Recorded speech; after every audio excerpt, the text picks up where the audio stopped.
Bonjour et bienvenue sur la chaîne Tout va bien Marine, la chaîne où l'on avance ensemble.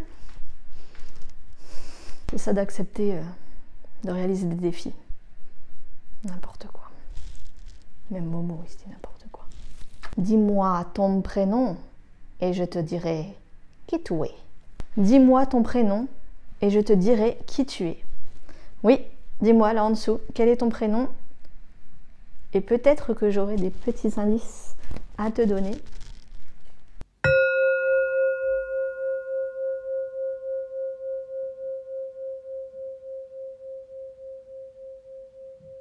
Alors on en a déjà parlé sur cette chaîne je crois. Ton prénom Morito, il vient d'un constat simple. J'étais en train de boire un Morito. L'abus d'alcool est dangereux pour la santé, tout ça, tout ça. Je sais pas si on va pouvoir faire grand chose en décodage de vie là-dessus.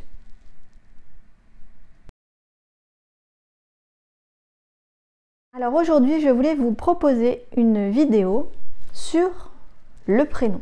Alors vous allez me dire qu'il y a peut-être différentes chaînes qui en parlent déjà, ou vous connaissez déjà pas mal de choses. Eh bien, je vais essayer de faire quelque chose d'assez complet pour vous expliquer un petit peu ce qu'on fait en psychogénéalogie. La première chose que l'on regarde en psychogénéalogie, c'est le prénom. Donc je trouvais ça intéressant de vous faire une petite vidéo en vous parlant d'abord d'histoire et ensuite de comment on peut décoder son prénom. Alors d'abord, je voulais vous faire un petit point sur l'histoire parce que je trouvais ça super intéressant de voir, alors peut-être avec un aspect peut-être plus spirituel, comment on est nommé, comment apparaissent nos prénoms.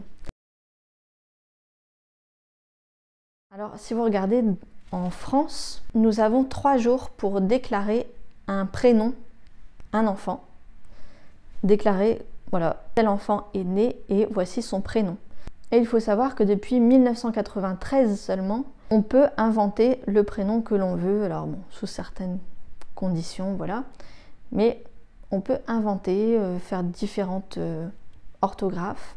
Or, si on remonte encore un peu plus loin, fin 19e, début 20e, on se rend compte que souvent, c'était le parrain qui donnait le prénom. Et le parrain, c'était qui? C'était souvent un des grands-parents. D'où le fait que souvent, il donne son propre prénom. Et c'est pour ça qu'aujourd'hui, il y a certains prénoms qui reviennent quand même, hein, d'anciens prénoms qui reviennent. Mais c'est vrai que la mode est plus au fait d'inventer des prénoms, puisque c'est possible depuis 93. Alors, ça c'était en France, mais qu'en est-il dans les autres pays? Eh bien, en Asie, c'est intéressant de savoir qu'on ne donnait un prénom à un enfant, on prenait jusqu'à 6 mois pour nommer l'enfant, parce qu'on faisait attention au caractère de l'enfant avant de lui donner un prénom. Et par exemple, au Japon, alors, il y a une fête le 7e jour, c'est plutôt parce que on avait peur de perdre l'enfant, qu'il y avait des bébés qui ne survivaient pas au-delà du 7e jour. Donc on attendait toujours le 7e jour pour que le nouveau-né soit nommé. Et souvent c'était, encore une fois, un grand-parent qui le nommait. Au Soudan, au Sénégal, on peut nommer un enfant entre 1 mois et 1 an. Ça c'était ce qui était avant préconisé. Et souvent on le nommait également par rapport à son caractère et on donnait le prénom d'un ancêtre. Les Indiens d'Amazonie, il y avait des tribus où on attendait jusqu'aux 3 ans de l'enfant pour le nommer, ou alors on attendait qu'il sache tenir sa tête droite avant de le nommer, parce que pour certaines tribus, tenir sa tête droite, ça voulait dire que l'enfant était déjà voilà, formé, qu'il avait voilà, son enveloppe corporelle terminée, et à partir de là on pouvait le nommer. Des fois ça mettait jusque ses 3 ans pour le nommer, alors que dans certaines cultures c'est totalement l'inverse, on veut donner le prénom le plus vite possible. Par exemple en Turquie, il ne faut pas chercher longtemps parce que le bébé naît et quand on coupe le cordon, on doit donner le prénom. Et encore plus épatant, c'est chez les Inuits où il fallait donner le prénom le plus vite possible puisque pour eux, l'âme se réincarne dans le corps à partir du moment où le bébé a un prénom. Et d'ailleurs, il y a une petite histoire aussi là-dessus, c'est que quand on tape le bébé et qu'il crie, le premier cri du bébé serait le fait qu'il réclame son prénom. J'aime bien cette histoire, donc je voulais vous la partager. J'aime bien ces différentes cultures, ces différentes façons de voir la façon de nommer un enfant. On voit déjà qu'il y a des cultures où la réincarnation, l'incarnation, on en parle, c'est déjà un sujet. Donc la psychogénéalogie a vraiment une raison d'être.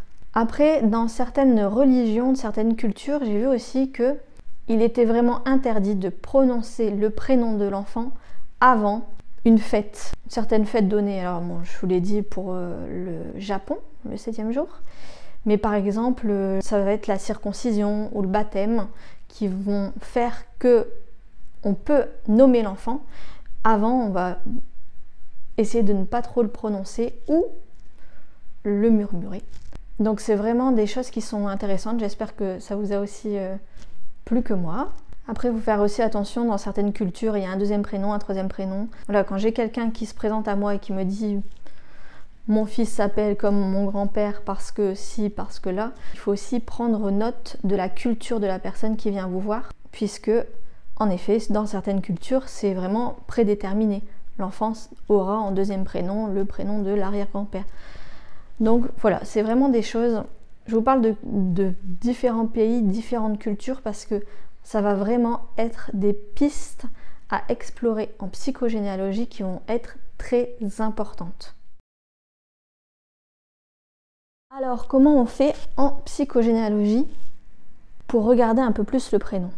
Eh bien, on pourrait y passer beaucoup de temps. Je suis sûre que parfois, on peut passer 1 heure sur un prénom si on décode bien, si on regarde bien l'arbre généalogique.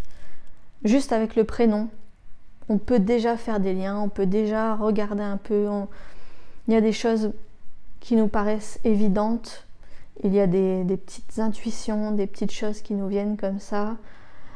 Par rapport à un problème, la personne formule tel mot et justement, je le retrouve quand je regarde la signification du prénom.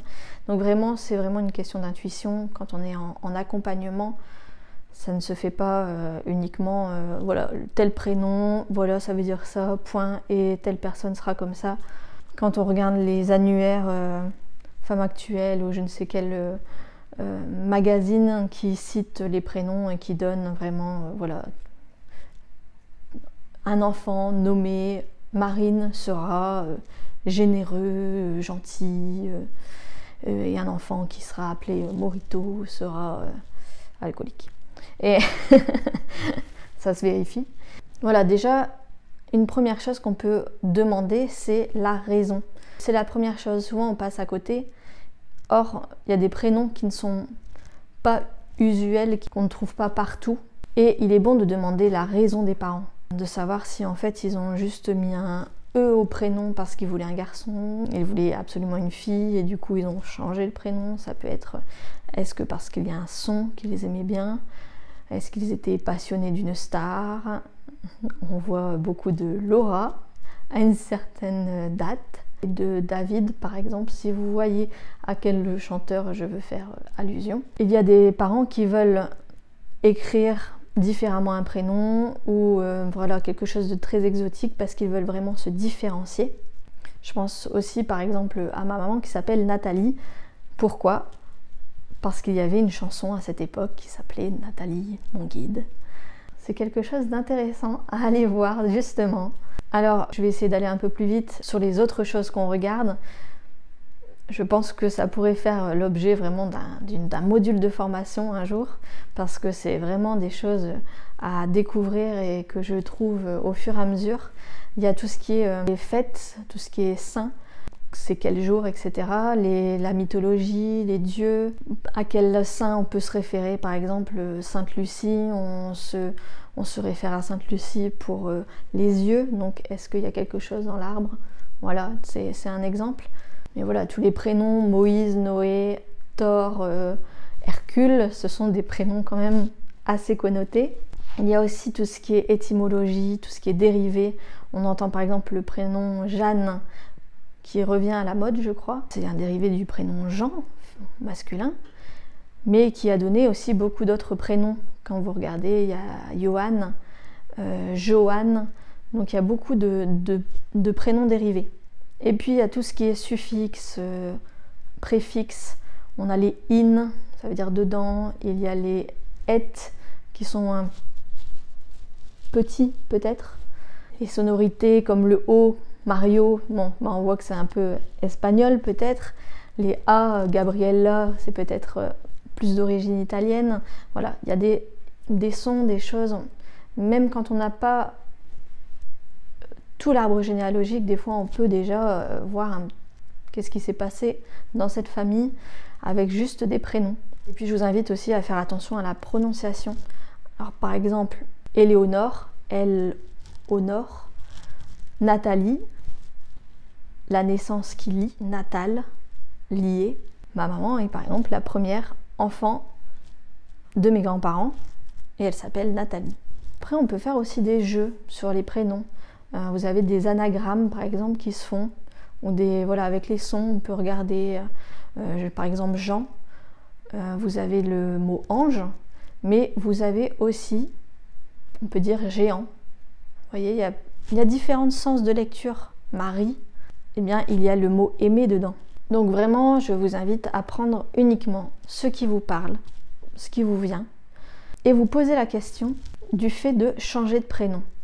J'ai vu que c'était de plus en plus facile que sur les cartes d'identité, on change de prénom, qu'on puisse changer de sexe, qu'on puisse changer de prénom.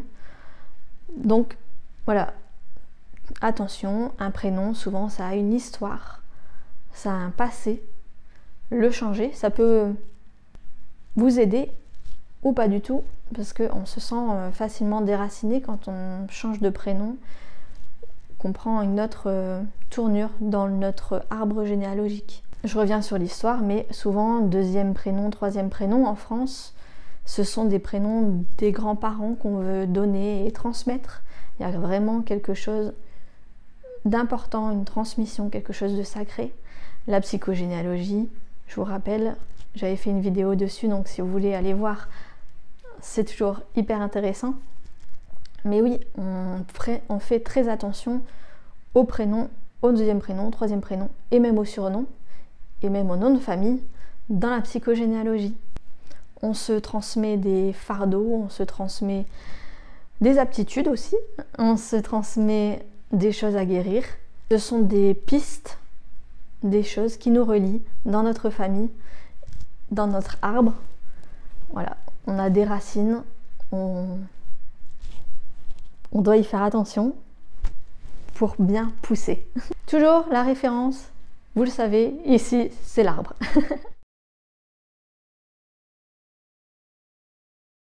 Alors je vous invite à mettre en dessous, si vous le désirez, votre prénom ou un prénom qui vous pose question, vous interroge. Je vous attends nombreux.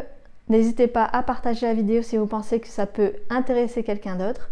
Je vous remercie beaucoup d'avoir visionné la vidéo, d'avoir mis un petit like, d'avoir mis un petit commentaire. Et puis je vous dis à bientôt pour la prochaine vidéo. Est-ce que tu veux changer de prénom?